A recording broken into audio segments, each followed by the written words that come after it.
अस्सलाम वालेकुम वरहमतुल्लाहि वबरकातुहू। अजीज़ो, मैं मोहम्मद उमर शेख उर्फ ज़ाकिर बीजापुर से। जैसे आप और मैं जानते हैं कि हम इस्म का सिलसिला पढ़ रहे हैं, इसमें आम को पढ़ रहे हैं। इसमें आम की ये तमाम अक़साम जो 1 2 3 4 5 अक़साम हमने पढ़ी हैं और 3 अक़साम इसमें बाकी हैं। इससे पहले की वीडियो में आपने बड़ी तफसील से जाना है कि 5 अक़साम कौन कौन सी हैं और क्या है। तो आज की 3 अक़साम में इंशाल्लाह हम इसमें आला, इसमें मादा, इसमें सौत पढ़ेंगे। तो आइए दोस्तों, इसमें आला पढ़ने से पहले मैं आपको याद दहानी कर देता हूँ कि जो लोग भी अभी तक हमारे चैनल को सब्सक्राइब नहीं किया है, बराए मेहरबानी सब्सक्राइब कर लीजिए और हमारे नोटिफिकेशन जो नए नए वीडियोज़ आते हैं वो आपको हासिल होती रहेंगी इंशाल्लाह। तो अपने दोस्तों तक हमारे वीडियोस को फैलाइए और शेयर कीजिए ताकि वो भी अपने दोस्त और अहबाब भी इससे इस्तेफादा हासिल करें और उर्दू से मोहब्बत रखने वाले, चाहत रखने वाले और उर्दू को चाहने वाले, उर्दू से दिलचस्पी रखने वाले, सीखने वाले वो क़वाइद समझें उर्दू के। और लाइक भी कीजिए हमारे वीडियोस को, ज़्यादा से ज़्यादा शेयर कीजिए और लाइक कीजिए। आइए दोस्तों, इसमें आला पढ़ते हैं।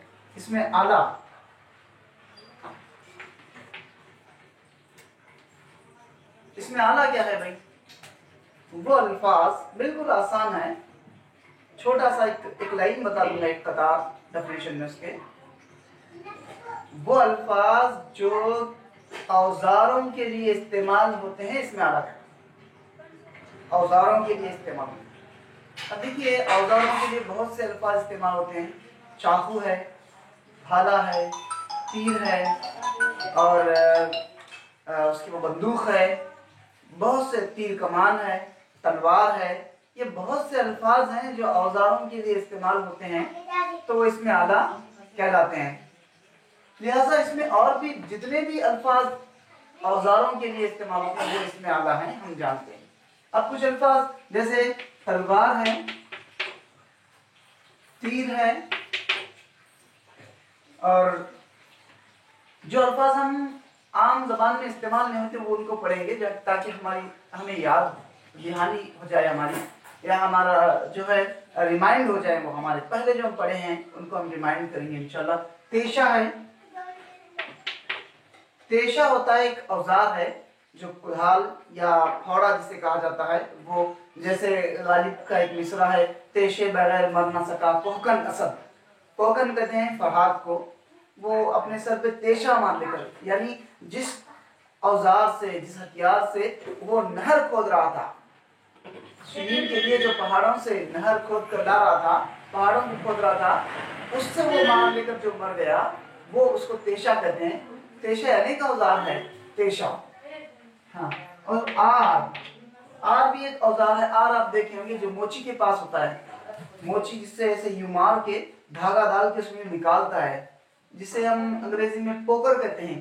पोकर, उसे भी पोकर भी कह सकते हैं, टोचा भी कह सकते हैं। तो आर भी जो है, हाँ, आरी जो करगस होती है वो भी जो है इसमें आला के तौर पर इस्तेमाल होती है, इसमें आला होता है।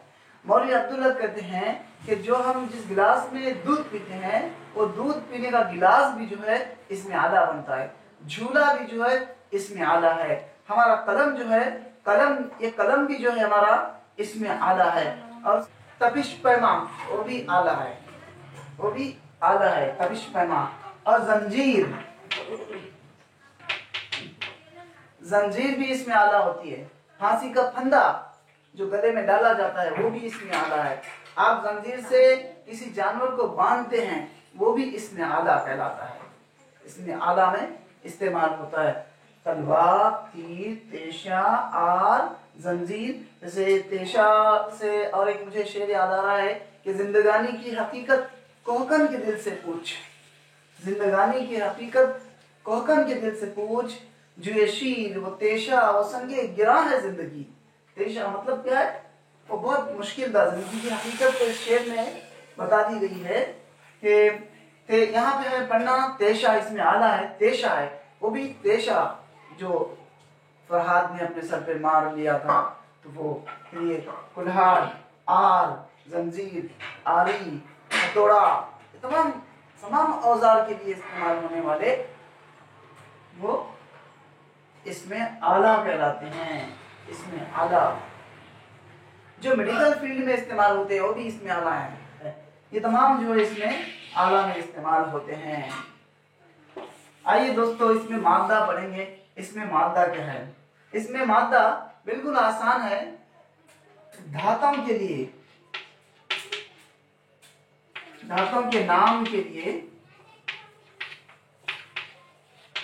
इस्तेमाल होने वाले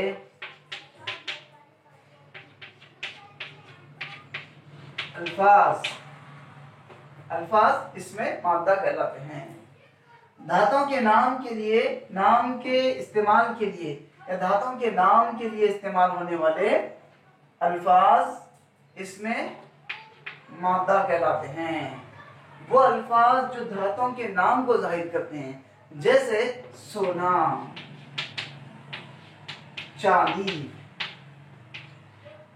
सोना, चांदी, जस्त, पीतल, टिन, ये तमाम जो धातें हैं दुनिया में धातें पाई जाती हैं, उन तमाम धातुओं को, धातुओं के नाम को जाहिर करने वाले, इस्तेमाल किए जाने वाले वो अल्फाज जो है इसमें मादा कहलाते हैं। दुनिया में जितनी भी धातें हैं वो धातुओं के नाम को इस्तेमाल किया जाता है। धातुओं के नाम को जाहिर करने के लिए इस्तेमाल किए जाने वाले अल्फाज इसमें मादा कहलाते हैं। बिल्कुल आसान है ये भी। अब यहाँ पे आइए, इसमें सौत, सौत पढ़ेंगे हम इसे जबर देकर। सौत, इसमें सौत, इसमें सौत करते हैं। जैसे देखिए यहाँ पे कुछ सुनाई दे रहा है आपको, एक आवाज आ रही है, तो आवाजों के नाम के लिए इस्तेमाल किए जाने वाले अल्फाज इसमें सौत कहलाते हैं। आवाज आई, खट खट खट खट, खटखट खट की जो आवाज आई, जो खटखट है वो इसमें सौत हुआ। जैसे बिल्ली म्याऊ म्याऊ करती है, बिल्ली की आवाज को जाहिर कर रहे हैं क्या? म्याऊ म्याऊ म्याऊ। हाँ, म्याऊ म्याऊ जो है इसमें सौत है। कुत्ता भौंकता है, भौंकना, भौ भौ करना, भौंकना, भौंकना जो है इसमें सौत है। शेर दहाड़ता है, हाँ, शेर दहाड़ता है। हाथी चिंगाड़ता है, चिड़िया चींची करती है, घोड़ा हिनहिनाता है। ये जो अल्फाज होते हैं इसमें सौत होते हैं, आवाजों के लिए इस्तेमाल किए जाने वाले अल्फाज। इसकी याद रखिए। और एक मैं आपको लफ्ज बता दूं, सौत की जमा अस्वात है। सौत की जमा अस्वात, सौत यानी आवाज, अस्वात आवाजें, सौत आवाज, अस्वात आवाजें। तो आवाजों के लिए इस्तेमाल किए जाने वाले अल्फाज इसमें सौत कहलाते हैं। दोस्तों ये था आज का हमारा वीडियो, जिसे हमने इसमें आम की बची हुई सूरतें या अक़साम को हमने पढ़ा। तो इंशाल्लाह अगले वीडियो में हम इसमें खास को पढ़ेंगे। इसमें खास को पढ़ने के लिए, इसमें खास के ताल्लुक से मालूमात हासिल करने के लिए आप सब्सक्राइब बटन को दबाइए और सब्सक्राइब बटन के बाद बेल आइकॉन को प्रेस करके हमारे तमाम नोटिफिकेशन हासिल कर लीजिए। और हमारे वीडियोस को आप ज़्यादा से ज़्यादा शेयर कीजिए, ताकि हमारे दोस्तों अहबाब तक हमारे वीडियोस पहुँचे और वो इस्तेफादा हासिल करें हमारे वीडियोस से। अस्सलाम वालेकुम।